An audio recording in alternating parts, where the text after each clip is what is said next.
Xin chào tất cả mọi người nhé. Hôm nay là 27 tháng 7 2024. Ngày thông minh liệt sĩ thì dân chúng tôi thì tổ chức tại Đắk Ma, tại nhà ma mọi người nhé. Đấy, tại nhà ma giờ ngày một con chiếc thôi. Mặc dù trời mưa thì anh em các cô chú bác các chị em rất là phấn khởi, ngày vui mà. Đấy, thì chị bỏ ra một năm chỉ có một năm thôi. 50 này.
Hôm nay trời cũng gần tối rồi mọi người nha, hơn 6 giờ kém rồi, 6 giờ chiều á.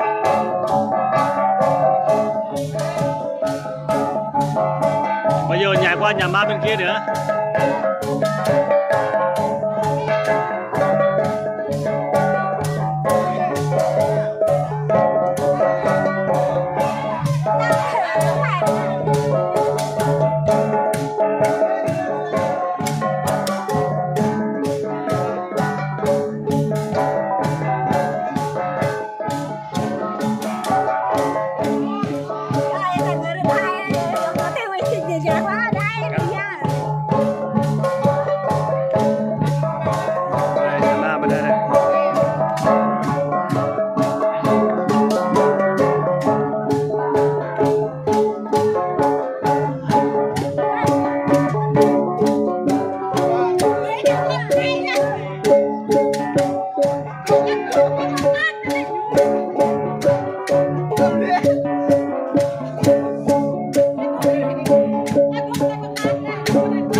Phát mình quay hẳn luôn, không cắt đoạn đâu nào đâu nhé mọi người nhé.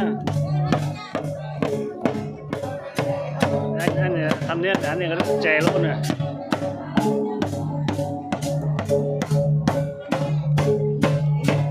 Hôm nay thực sự trời rất là mưa. Đấy, giờ lười dép là biết ngay gì đâu phải không? Đấy, trời mưa anh em cô chú rất là nhiệt tình luôn.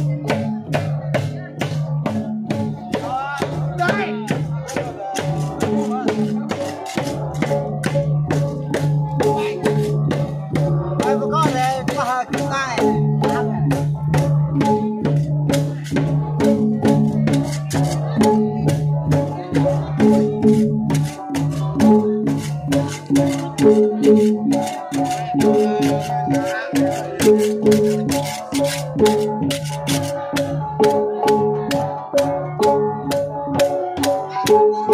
nay anh có chiến vui không? Bình thường. Bình thường không? Hôm nay ngày 27 tháng 7 à? Ngày 27 tháng 7 rất là vui. Vui không? Ok. Bà con trong mỗi ngày à? Cảm ơn nhá. Xin chào tất cả mọi người nhé. Hôm nay ngày 27 tháng 7 2024. Theo phong tục tập quán của người Gia Rai thì ngày thương binh liệt sĩ thì người Gia Rai thì là đi uống rượu nhà ma mọi người nhé. Mặc dù trời mưa, nắng hay mưa thì đã tới ngày thì chúng tôi cũng phải tổ chức kiểu là uống rượu nhà ma thôi mọi người nhé. Đó. Để từ nhà ma dưới kia giờ lên trên này này, đi vòng quanh luôn. Đã phong tục là vậy đó.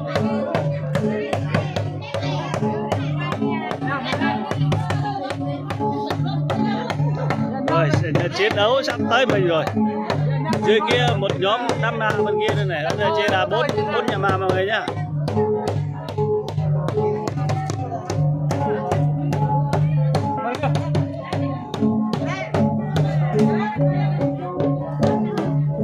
Đây là bờ chàng trai cô gái rót rượu uống.